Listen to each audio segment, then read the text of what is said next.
Welcome to Evidently Speaking by Project Evident. I'm Sarah Troia. Project Evident harnesses the power of data, evidence, and technology for greater impact.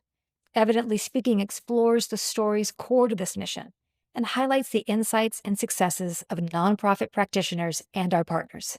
Project Evident worked with the technology and program leads of 13 nonprofits to co-create a practical and actionable Equitable AI Adoption Framework. The episodes in this series each examine one component of the framework and feature the experience and expertise of our partners. This episode focuses on AI technology implementation. The Equitable AI Adoption Framework breaks AI technology implementation into three key areas: customization, staying ahead of the technology curve, and sustaining scale and impact. I'm going to start by introducing you to Scott Del Rossi. He's the Vice President of College and Career Success at College Possible. College Possible's mission is to expand college access and college success at scale by pairing great coaches with smart systems so students persist, graduate, and launch their careers. Scott and his team at College Possible use AI tools to supplement their coaching. They use their historical data and institutional knowledge to provide better suggestions for students to get to and through college quicker. They also use these AI tools to handle a lot of the administrative tasks that their coaches were spending time on. That way, coaches have more time for quality conversations with the students that they're advising.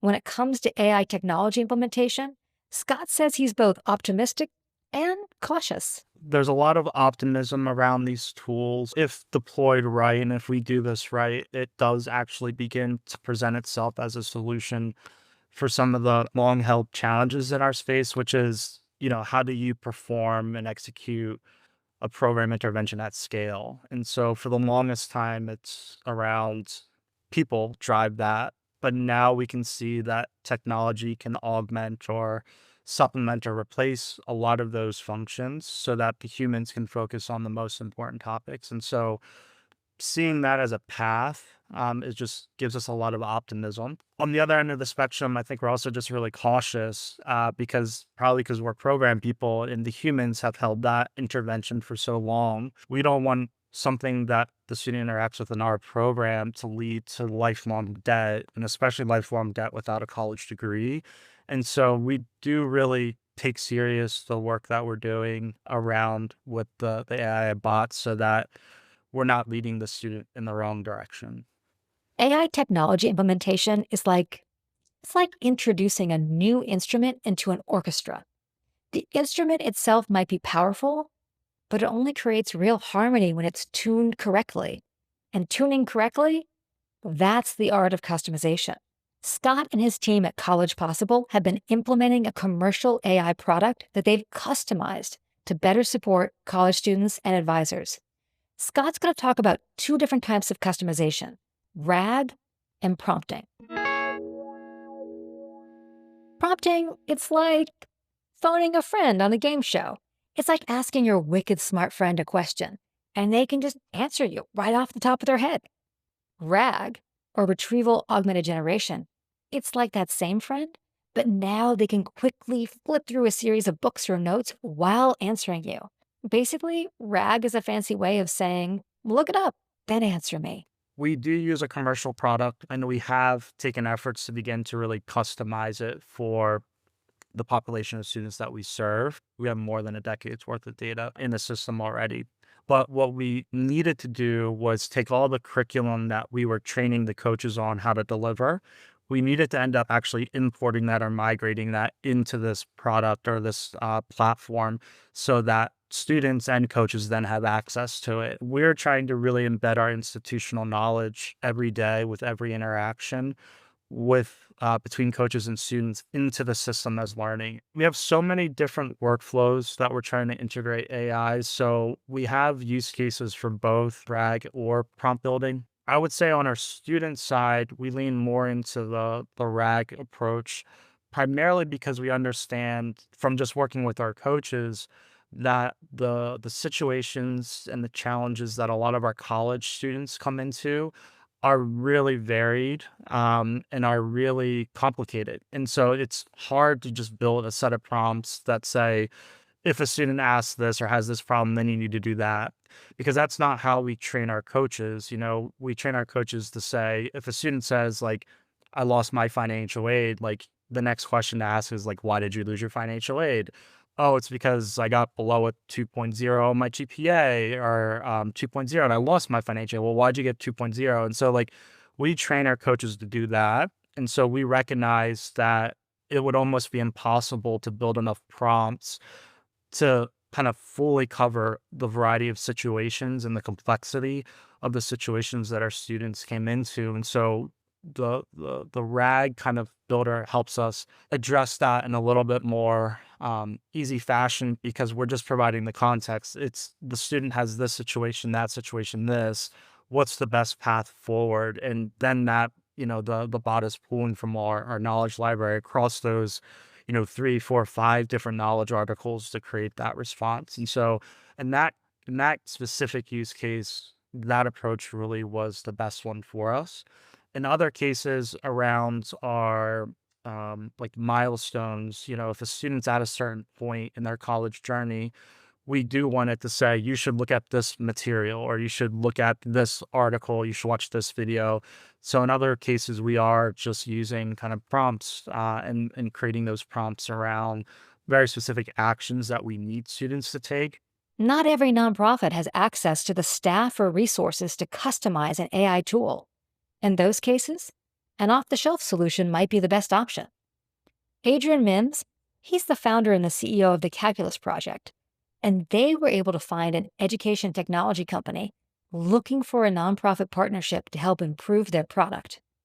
The Calculus Project uses research supported strategies to help increase the number of Black, Hispanic, Indigenous people of color, and low income students succeed in advanced mathematics. Adrian and his team use AI to help students learn math by guiding them through their work and giving feedback. For Adrian, partnering with an ed tech company versus customizing an off the shelf AI tool, that was a strategic decision based on resources. The Calculus Project, they have under 5 full-time staff and 50 seasonal employees. Everyone in this organization, we have close to 100 years of educational experience collectively. And we're not programmers, we're not tech people, but we understand education. And do we really want to turn into like an ed tech company and build it within? Do we have the money? Do we have the capacity? Do we have the resources? Do we have the knowledge? What does this mean for our strategic plan? And it was just too much of a stretch. And it became a situation where it's better for us to partner with an ed tech company wherein that we can benefit from what they've developed, but they can also benefit from our educational knowledge, and we can help them hone and build a better product. And it's been good. I think we've given them some really helpful feedback to improve, make adjustments, and they've also given us some things to think about. But here's the thing. You have to be careful when buying or partnering with off the shelf AI solutions. The reality is, AI is evolving so rapidly, and the AI fever dream is running pretty darn hot. You have to choose carefully. Eduardo Hernandez, he's the executive vice president of AI technology solutions at Scholas. He has advice for nonprofits making that buy versus customize decision.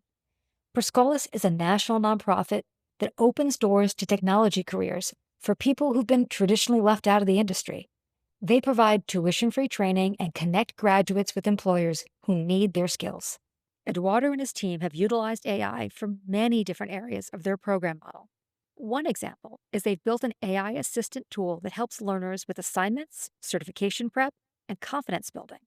My high school and college was in the early 2000s, right? So at that time, you saw a lot of solutions coming out during the internet bubble that it was just people trying to really capitalize on what was happening. And AI is kind of in that space right now. So many solutions are just ChatGPT, or ChatGPT or OpenAI or Claude or any of these models with just like a wrapper and people selling overpriced solutions. So it becomes very hard to see what is actually useful and real and what is just people peddling things. We really didn't want to get down that road. Because we tried it. We tried to interview with these people and we started digging. You're like, is there actually substance here? There's a lot of these companies that who knows if they'll even be here in a year or two. So that is a real threat. Now, regardless of whether you buy off the shelf solutions and just use them or customize AI solutions, one thing we heard across our conversations was that AI tools can't just be technically accurate. They have to be culturally competent too.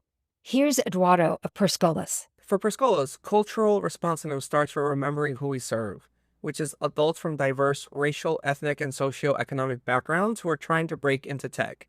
That means our AI tools can't just be technically accurate. They have to see our learners.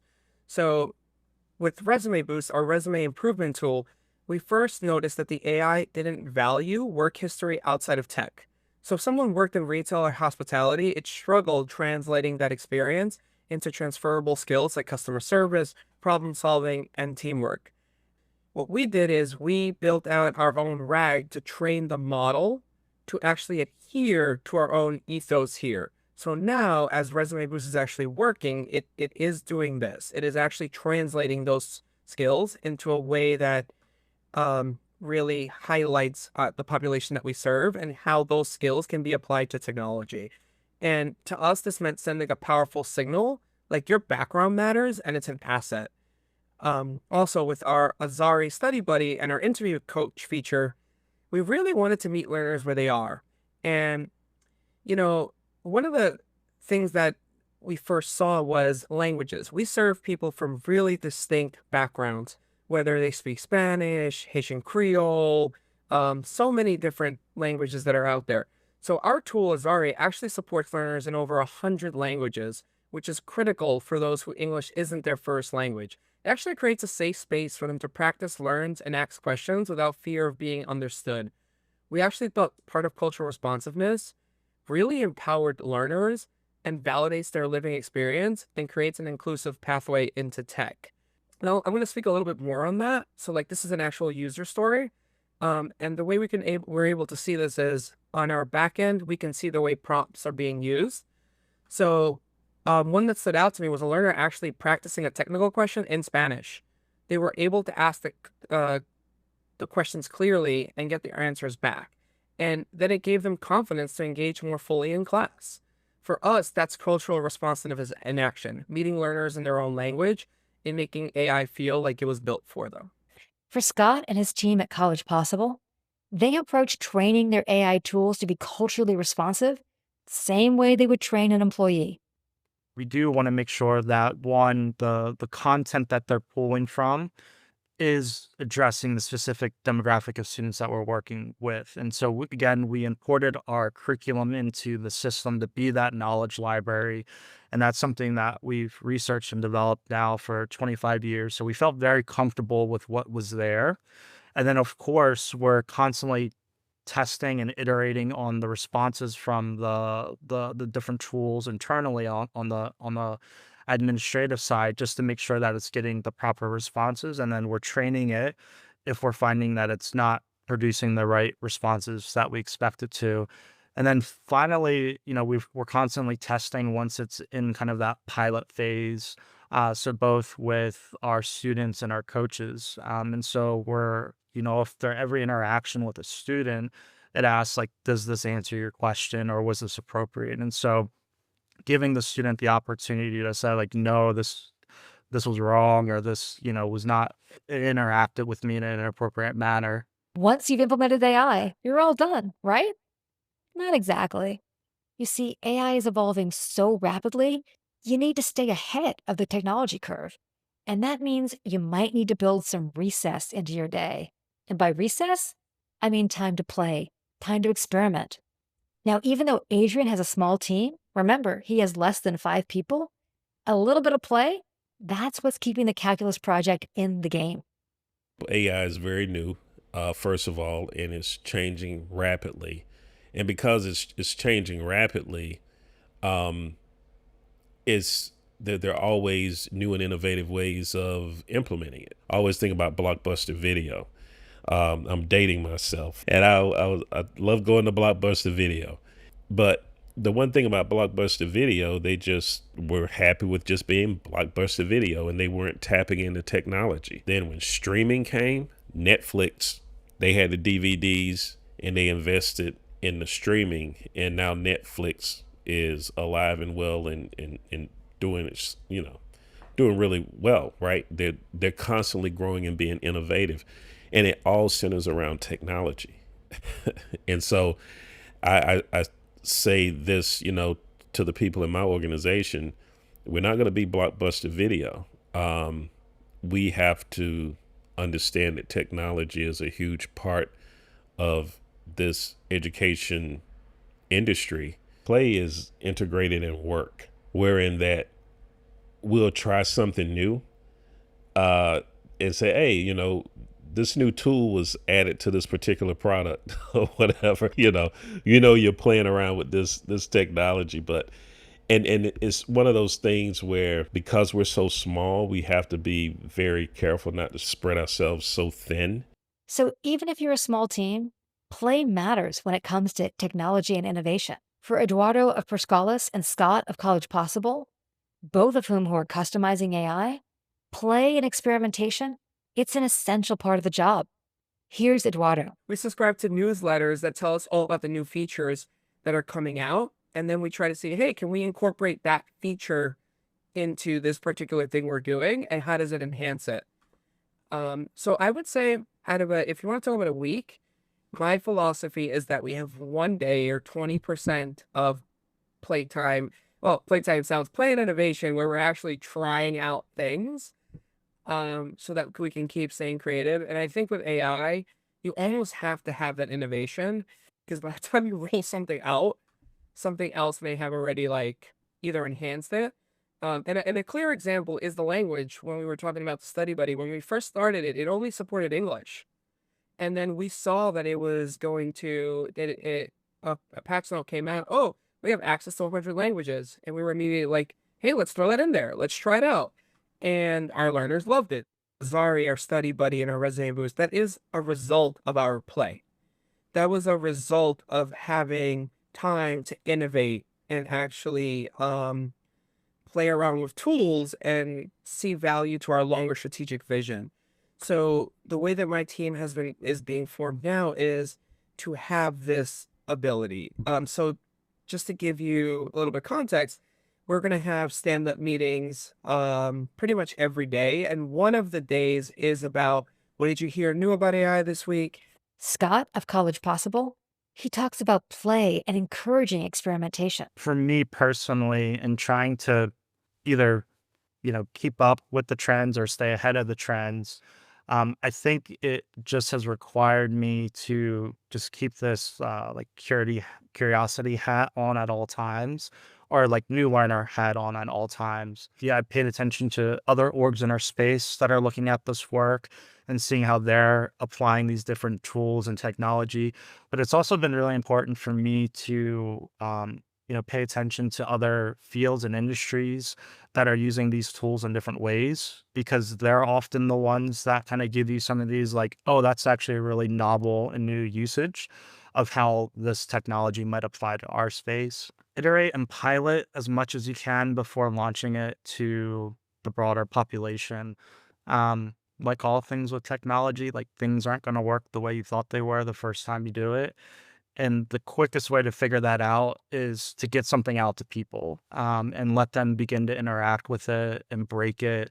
And it doesn't need to be your service population. It could be your staff. It could be you. It could be, your direct service providers. It could be a pilot group of students, but get something out quick to test it. Don't try to treat it as this perfect little idea and you're not going to launch it till it's perfect.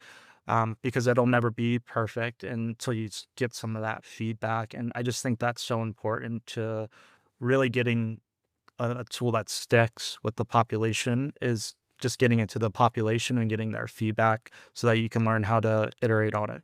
We've talked a lot about the importance of customization and play when it comes to AI implementation. But in reality, AI initiatives require both initial and ongoing investments. Eduardo of Scholas encourages people to think about maintenance when you plan for AI implementation. The more complicated the AI solutions are, the more they fail. Because just like regular technology, you're still going to have to maintain, you're still going to have to do maintenance, you're still going to have to update. And the more complicated that tool is, the much higher risk of failure. So my advice is find that one problem, and it may be as simple as building out custom GPTs for your organization. You probably are not going to need much maintenance on these things because as the models adapt, they only get better. As we've heard in today's episode, it's clear that AI technology can be a powerful tool for nonprofits to enhance impact. And there's a range of options for nonprofits, from carefully selecting off-the-shelf solutions to customizing tools with prompting or RAG. But the technology is not going to stand still. So making time for play and experimentation, as well as planning for maintenance, that will help you optimize AI implementation over time. Thank you for listening to Evidently Speaking by Project Evident. I'm Sarah Troia. At Project Evident, we work to build trusting partnerships and expand access to tools so leaders have what they need to improve outcomes. We believe that when practitioners are equipped with actionable data and evidence, stronger and more meaningful outcomes for students and communities become a reality. To learn more about our mission and work, visit projectevident.org.